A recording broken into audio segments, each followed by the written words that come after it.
Assalamualaikum warahmatullahi wabarakatuh. Saya Arfah Khawla binti Azhar daripada Unit Bahasa Melayu 2 ingin membentangkan tugasan bagi kursus GHSS 3113 iaitu gaya hidup sihat.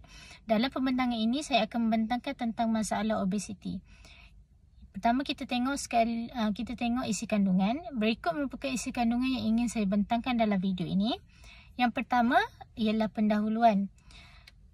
Masalah obesiti merupakan salah satu masalah kesihatan utama di Malaysia dan obesiti menjadi isu yang serius berkaitan dengan pelbagai komplikasi kesihatan seperti penyakit jantung, diabetes dan masalah kesihatan mental. Hal ini disebabkan oleh perubahan gaya hidup, diet yang tidak seimbang dan kurangnya aktiviti fizikal. Seterusnya ialah isu dan masalah obesiti. Pada tahun 2019, Kajian Kesihatan Malaysia National Health and Morbidity Survey melaporkan bahawa lebih daripada 30% penduduk dewasa di Malaysia mengalami obesiti. Antara pendorong kebanyakan kes obesiti di Malaysia dikaitkan dengan amalan pemakanan yang tidak sihat termasuk penggunaan makanan segera yang tinggi dalam gula dan lemak. Perkara yang sama juga berlaku di negara besar iaitu Amerika Syarikat. Menurut data Pusat Kawalan dan Pencegahan Penyakit CDC, lebih daripada 36% orang dewasa di Amerika Syarikat dianggap obesiti pada tahun 2021. Seterusnya ialah faktor permasalahan obesiti. Yang pertama ialah kemajuan sosial dan ekonomi. Peningkatan penghasilan makanan segera dan makanan berlemak yang tinggi. Contohnya penghasilan makanan segera seperti Maggi, ramen dan sebagainya. Seterusnya ketersediaan makanan yang tidak sihat. Contohnya untuk rakyat Malaysia kita sudah lazim dengan makanan berminyak seperti sarapan pagi yang berminyak seperti nasi goreng, mi goreng dan makanan ni merupakan sebahagian daripada makanan yang popular lah dan kita memang sentiasa lihat pada waktu pagi memang kita akan selalu makan benda ni kan. Seterusnya pengambilan makanan manis ataupun minuman manis lah seperti teh tarik. Kita memang tak lari dengan teh tarik kan.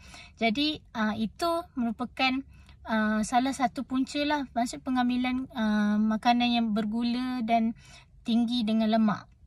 Okey, seterusnya nasi juga adalah hidangan asas dalam diet orang Malaysia dan jika dimakan dengan kuantiti yang berlebihan, ia juga boleh menyumbang kepada peningkatan berat badan kerana karbohidratnya yang tinggi. Hal ini juga turut sama dirasakan oleh negara-negara Asia yang lain seperti Jepun, China, Korea yang nasi merupakan ruji makanan mereka semua. Jadi kita memang tidak larilah dengan dengan nasi ni, budaya makan nasi. Okay, seterusnya kemudahan pengangkutan. Kebergantungan masyarakat kepada kemudahan pengangkutan awam atau persendirian yang mengurangkan aktiviti fizikal masyarakat. Contohnya penggunaan Grab, penggunaan Mesim dan sebagainya. Seterusnya kemajuan teknologi. Peningkatan teknologi juga menjadi penyebab peningkatan obesiti. Hal ini kerana penggunaan teknologi seperti komputer dan peranti mudah alih boleh menggalakkan gaya hidup yang kurang aktif terutamanya di kalangan kanak-kanak dan remaja. Contohnya untuk kita sebagai remaja, kita sering gunakan aplikasi Foodpanda, GrabFood untuk hanya order makanan dari luar dan mereka hantar kepada kita tanpa kita perlu bergerak dengan banyak lah. Okay, seterusnya penyakit yang berpunca daripada obesiti iaitu penyakit jantung dan diabetes. Okey, penyakit jantung ini penyebab nombor satu lah kematian di seluruh dunia. Termasuklah juga untuk Amerika Syarikat. Jadi pengambilan makanan tinggi kandungan lemak tepu seperti makanan segera, makanan yang mengikut trend, contoh cheese kan. Jadi rakyat di Amerika Syarikat juga mengambil cheese dengan banyak dan sama juga dengan kita kerana hanya ingin mengikut trend-trend terkini dengan masukkan cheese dalam semua hidangan kita. Okay, seterusnya ialah diabetes. Diabetes ialah penyakit yang disebabkan oleh kadar glukosa dalam darah yang tinggi di atas nilai normal. Okey, ini juga berlaku disebabkan kita nak ikut trend lah. Ikut trend dengan cara kita pergi order tea life, minum Starbucks. Sama juga dengan rakyat di Amerika Syarikat yang mengambil konsum benda-benda seperti inilah, minuman manis yang berterusan. Jadi ini menyebabkan diabetes. Okay, cara mengatasi obesiti ini ialah pemakanan yang sihat, senaman dan pemeriksaan berkala lah.